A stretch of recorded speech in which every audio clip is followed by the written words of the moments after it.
Hello students, मैं Shiba Serena हाजिर हूँ आज फिर आपके लिए एक नया लेक्चर लेकर। और आज जो क्लास हम करने जा रहे हैं वो है गवर्नर जनरल्स के बारे में। इंडिया के जो गवर्नर जनरल्स हुए उनके बारे में आज हम पढ़ने जा रहे हैं। जैसे कि आप जानते हैं, आधुनिक भारत का इतिहास जो है वो हम पढ़ रहे हैं, कवर कर रहे हैं। और उसके इतिहास में एक जो महत्वपूर्ण आयाम है, एक जो महत्वपूर्ण पहलू है वो ये है कि हिंदुस्तान में जो गवर्नर जनरल्स हुए उन्होंने हिंदुस्तान में क्या कुछ बदलाव किए, किस तरह का रोल उन्होंने प्ले किया, उनके बारे में आज हम जानने जा रहे हैं। तो चलिए बिना किसी देरी के सबसे पहले हम पहले गवर्नर जनरल के बारे में जानते हैं। तो पहले गवर्नर जनरल हैं वॉरेन हेस्टिंग्स।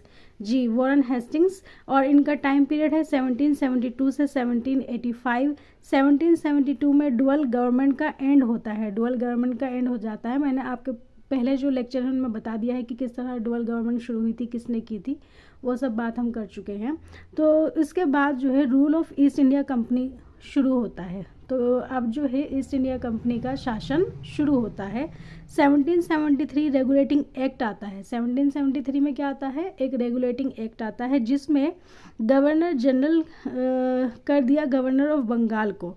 सबसे पहला स्टेप उसमें क्या लिया जाता है कि जो गवर्नर था बंगाल का, बंगाल के जो गवर्नर थे उनको अब उनका जो ओहदा था, पोजीशन जो थी वो चेंज कर दी थी और अब वो गवर्नर जनरल हो गए थे।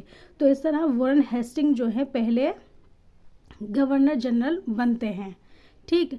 और दूसरा महत्वपूर्ण क्या बात है इसमें जानने के लिए, वो ये कि गवर्नर जनरल की हेल्प के लिए एग्जीक्यूटिव काउंसिल बनाई गई थी। क्या बनाई गई थी? एग्जीक्यूटिव काउंसिल बनाई गई थी। इसका नाम आपको याद रखना है।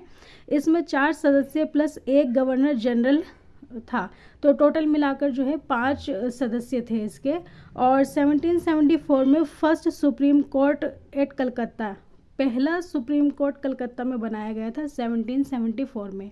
ये शॉर्ट क्वेश्चन आ सकता है और अक्सर आ भी जाता है कि पहला सुप्रीम कोर्ट कहाँ बना था या फिर कब बना था। तो कब बना था तो आप बताएंगे 1774 में, और कहाँ बना था तो आप बताएंगे कलकत्ता में।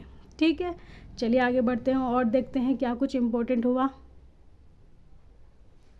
मनुस्मृति जो संस्कृत भाषा में लिखी थी, first translated book in English, translated name code of Gentoo laws. इसमें पुराने भारत में चलने वाले नियम कानून लिखे थे जो भारत की न्यायिक व्यवस्था को जानने के लिए ज़रूरी थे।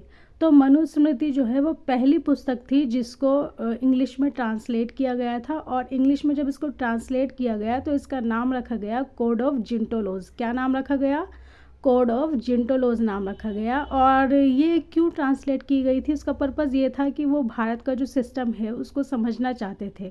तो भारत की जो न्यायिक व्यवस्था थी उसको जानना चाहते थे। और वो सब कुछ जो है उसमें, क्योंकि पहले आप जानते हैं कि धर्मों के अनुसार जो है न्याय होता था, तो मनु को वो पढ़कर वो जो जानकारी थी, पुराने भारत में चलने वाले जो नियम थे उनको वो जानना चाहते थे, ताकि वो भारतीयों पे जो है रूल को अच्छी तरह कर पाए, भारतीयों पे अपनी पकड़ सही से बना पाए।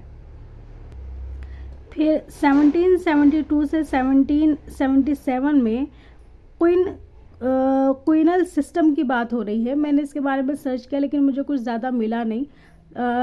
फ़िलहाल जो मेरे पास इंफॉर्मेशन है वो ये कि 5 years बिडिंग ऑफ लैंड। ये सिस्टम कैसा था? 5 year का जो ज़मीन होती थी उस पर 5 year के लिए बिडिंग कर दी जाती थी और ज़मींदारी सिस्टम स्टार्ट हुआ। इसमें ही दूसरा पॉइंट ये है कि ज़मींदारी सिस्टम जो है वो इसी समय में शुरू हुआ था। ठीक है। और ज़मीन जो है वो 5 year के लिए उसको बिडिंग पे दे दिया जाता था, कर दिया जाता था। और इसी समय पे ज़मींदारी सिस्टम जो है वो भी शुरू हुआ। ठीक है, आगे बढ़ते हैं। हेस्टिंग ने मुग़ल सम्राट की पेंशन बंद करवा दी। क्या किया? मुग़ल सम्राट की पेंशन जो है वो बंद करवा दी। और 1784 में पिट्स इंडिया एक्ट आया। कौन सा एक्ट आया? ये एक्ट आपको ध्यान रखना है, पिट्स इंडिया एक्ट है इसका नाम। इसके तहत क्या हुआ? एग्जीक्यूटिव काउंसिल के सदस्यों की संख्या 4 से घटाकर 3 कर दी गई। ठीक है, तो सदस्य संख्या जो है वो 4 से घटाकर 3 कर दी गई। बोर्ड ऑफ कंट्रोल लंदन में बनाया गया जिसकी सदस्य संख्या 6 रखी गई थी। पिट्स इंडिया एक्ट के विरोध में हेस्टिंग पर महाअभियोग चला जो 7 साल चला। फिर हेस्टिंग को दोषमुक्त कर दिया गया, उसमें जो है वो दोष मुक्त हो गए। ठीक है, तो ये सारी बातें थी जो हेस्टिंग के बारे में हमें पता चलती हैं।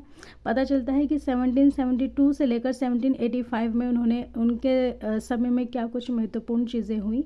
तो ये तमाम चीज़ें जो हैं आप याद रख सकते हैं। इसी के साथ जो है आपको नाम भी याद हो जाएगा, क्योंकि हेस्टिंग से जुड़ी हुई बहुत सारी इम्पोर्टेंट चीज़ें हैं। चलिए अब हम बढ़ते हैं आगे। और सेकंड है कॉर्नवालिस। कौन है? कॉर्नवालिस, और समय है इनका 1786 से 1793। तो इनके समय में सबसे पहला बात जो सबसे पहले काम है वो क्या है? सबसे पहला काम है पुलिस रिफॉर्म्स किए। क्या हुए? पुलिस रिफॉर्म्स किए। छोटे स्थानों को समूह में कर दिया। उन समूह से एक सर्कल बना, सर्कल का हेड एसपी बनाया गया। फर्स्ट टाइम इंडिया में जो है ये सिस्टम शुरू किया गया था। ठीक है, किसके समय में? कॉर्नवालिस के समय में। उसके बाद जुडिशियल रिफॉर्म्स किए गए। जुडिशियल रिफॉर्म्स किए गए और उसके तहत जो है क्रिमिनल कोर्ट और सिविल कोर्ट दोनों बनाए गए। क्रिमिनल कोर्ट इनको सर्किट कोर्ट का नाम दिया। यह चलते फिरते कोर्ट थे। कैसे थे? चलते फिरते कोर्ट थे। और सिविल कोर्ट इनको दीवानी कोर्ट कहा गया। क्या कहा गया? दीवानी कोर्ट कहा गया। और इनका नाम दीवानी कोर्ट दिया गया। 4 दीवानी कोर्ट बनाए गए।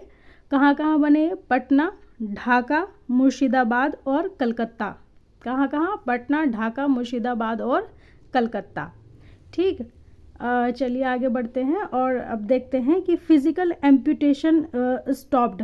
क्या था? फिज़िकल एम्पुटेशन यानी कि जो शारीरिक पनिशमेंट दी जाती थी, जैसे उंगलियां कट कर देना या हाथ कट कर देना, इस तरह की फ़िज़िकल पनिशमेंट दिया जाते थे लोगों को जब वो कुछ गलत करते थे, तो उसको जो है बंद कर दिया गया, उसको रोक दिया गया। और उसकी जगह पे क्या किया गया? रिगरस इम्प्रिजमेंट किया गया। रिगरस इम्प्रिजमेंट मतलब कि जैसे बामुशक्कत कैद जो दी जाती है लोगों को, आपने सुना भी होगा, कई फिल्मों में देखा होगा कि कहा जाता है जज जो है वो कहता है कि आपको बामुशक्कत कैद दी जाती है ना। इस तरह की उम्र कैद की जैसी बातें जो है आपने सुनी होंगी। तो ये जो रिगरस इम्प्रिजमेंट है, ये होता क्या है? बेसिकली ये ऐसी सज़ा होती है जिसमें आपको एक तरीके से समझ लीजिए कि कारावास में डाल दिया जाता है और वहाँ पे आपको श्रम करना होता है। मतलब ऐसे नहीं कि बस आपको वहाँ डाल दिया और आप वहाँ खाली ऐसे पड़े रहेंगे, नहीं, वहाँ पे आपको श्रम करना होगा। साश्रम आपको जो है कारावास में डाला जाता है। तो इस तरह की प्रक्रिया होती है।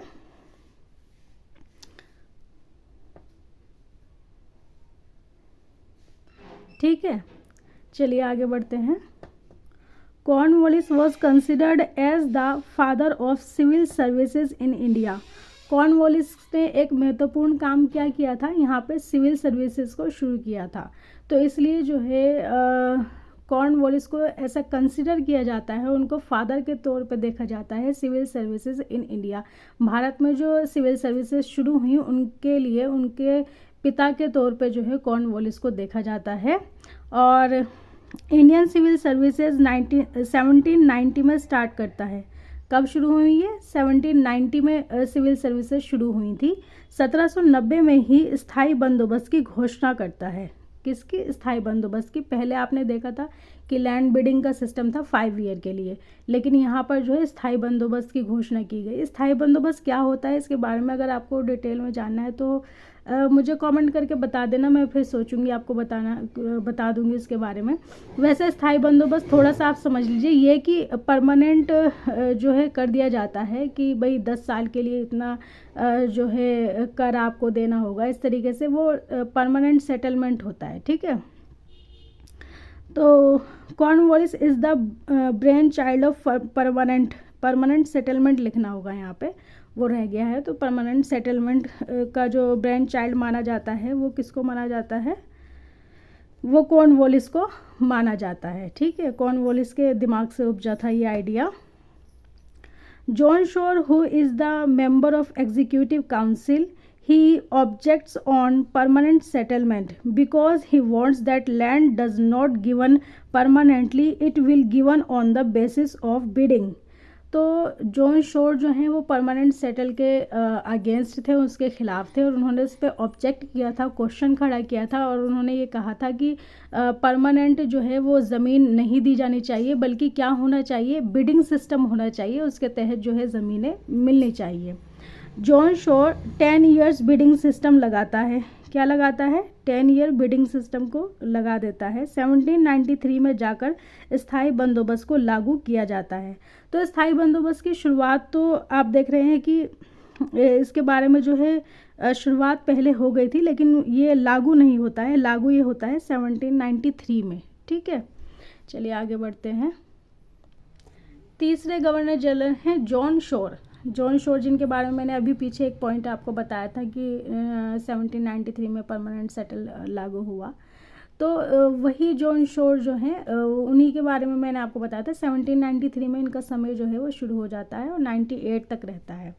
तो 5 साल गवर्नर रहा, परंतु इसके काल में कुछ विशेष नहीं हुआ था, कोई ज़्यादा महत्वपूर्ण घटना मतलब जो आपको याद रखनी हो ऐसी नहीं होता तो है ही बहुत कुछ, लेकिन जो आपको याद रखनी हो ऐसा कुछ नहीं है। चौथे गवर्नर जनरल जो हैं वो हैं लॉर्ड वेलेस्ली। टाइम पीरियड है इनका 1798 से 1805। सब्सिडरी अलायंस लाता है। सब्सिडरी अलायंस के बारे में मैं आपको पहले पढ़ा चुकी हूँ, है ना। जब हमने युद्धों के बारे में पढ़ा है तो हमने जान लिया है कि सब्सिडरी अलायंस क्या होता है। तो सब्सिडरी अलायंस को लाने वाले कौन थे? Lord Wellesley. First alliance 1798 Hyderabad. पहला अलायंस किसके साथ किया गया था? हैदराबाद के साथ किया गया था। सेकंड अलायंस 1799 में मैसूर के साथ किया गया था, तंजौर में। थर्ड अलायंस 1800 में अवध के साथ किया गया था। और लॉर्ड वेलेस्ली ने जो है बंगाल टाइगर का टाइटल लिया था। जैसे उपाधि लेते हैं ना, उपाधि होती है ली जाती है या दी जाती है, तो लॉर्ड वेलेस्ली ने अपने लिए जो उपाधि, जो टाइटल लिया था वो था बंगाल टाइगर। ठीक है, चलिए नेक्स्ट देखते हैं। नेक्स्ट हैं 5वें जो गवर्नर जनरल हैं हमारे पास, वो हैं लॉर्ड जॉर्ज बार्लो, या बार्ले भी कहते हैं कुछ लोग इनको। ठीक है, तो लॉर्ड जॉर्ज बार्लो, और इनका टाइम जो है 1805 से 1807 तक है। 10 साल के लिए अपॉइंट किया जाता है, परंतु इनके काल में वाइट रिबेलियन होने के कारण इन्हें 2 साल में ही वापस भेज दिया जाता है। ठीक है, 2 साल में वापस भेज दिया जाता है। ज़्यादा टाइम तक ये जो है अपना शासन नहीं चला पाते हैं। और वाइट रिबेलियन की जो बात आई यहाँ पे, वाइट रिबेलियन क्या है? ये बेसिकली गोरे सैनिकों का विद्रोह है। जो गोरे सैनिक थे हिंदुस्तान में आए हुए थे, उन्होंने विद्रोह कर दिया था, और विद्रोह करने का रीज़न था कि उन्हें भत्ते नहीं दिए जा रहे थे। भत्ते ना मिलने के वजह से वो नाराज़ थे और इस तरीके से उन्होंने जो है रिबेलियन कर दिया था, जो वाइट रिबेलियन या गोरे सैनिकों का विद्रोह आप कह सकते हैं। ठीक है, नेक्स्ट हमारे पास है Lord Minto. Lord Minto first. Lord Minto first का जो टाइम पीरियड है वो 1807 से 13 तक है। 1813 में चार्टर्ड एक्ट आता है, जो अपने आप में इम्पोर्टेंट है, बहुत महत्वपूर्ण है। Monopoly of east India company ended. इस टाइम पे क्या होता है, ईस्ट इंडिया कंपनी को मोनोपोली थी। मोनोपोली के बारे में पहले जो क्लास हुई है उनमें मैं आपको बता चुकी हूँ। मोनोपोली का मतलब कि इंग्लिश ईस्ट इंडिया कंपनी जो थी उसको ब्रिटेन से राइट मिला हुआ था कि वहाँ से वो अकेली कंपनी होगी जो यहाँ पर व्यापार करने के लिए आएगी, कोई और कंपनी जो है यहाँ पर वहाँ से व्यापार करने के लिए नहीं आएगी। इस तरीके से उनके इस तरह से जो है उनके लिए कोई कंपटीशन नहीं था। कंपटीशन जो है वो ख़त्म कर दिया गया था, रोक दिया गया था। तो वो जो मोनोपोली थी वो इस टाइम पे एंड हो जाती है, ख़त्म हो जाती है। फिर उसके बाद में आते हैं लॉर्ड हेस्टिंग्स, और इनका ये जो है 7वें गवर्नर जनरल हैं। 7वें गवर्नर जनरल हैं और टाइम है इनका 1813 से 23 तक। इंडो नेपाल वॉर के बाद नेपाल को भारत से अलग कर दिया तथा नेपाल के साथ सगोली की संधि की थी। 1816 में ये सगोली की संधि हुई थी। इसने मराठा शक्ति को अंतिम रूप से ख़त्म किया। क्या किया? मराठा की जो बची कुची पावर्स थी उसको बिल्कुल ख़त्म कर दिया। पूरा मराठा शक्ति जो है वो पूरे तरीके से उसका एंड हो गया। ठीक है, 1822 में टेनेंसी एक्ट लागू किया, पिंडारियों का दमन किया तथा प्रेस पर लगे प्रतिबंध को समाप्त कर दिया था। तो इस तरह कुछ कह सकते हैं कि बड़े काम जो है इन्होंने वो अंजाम दिए। और इसके बाद आते हैं लॉर्ड अमहेस्ट, ठीक है। टाइम है इनका 1823 से 28, और इनके टाइम पे हम जो चीज़ देखते हैं वो है इंडो बर्मन वॉर फर्स्ट, इसके साथ हुई, जिसके साथ ही बर्मा को भारत से अलग किया। बर्मा क्या हो गया, बर्मा भारत से अलग हो गया इस टाइम पे, ठीक है। तो ये हमारे कुछ महत्वपूर्ण इम्पोर्टेंट गवर्नर जनरल्स थे जिनके बारे में मैंने आपको तमाम इम्पोर्टेंट फैक्ट्स बताए। उम्मीद करती हूँ कि आपको पसंद आए होंगे और अच्छी तरह समझ भी आए होंगे।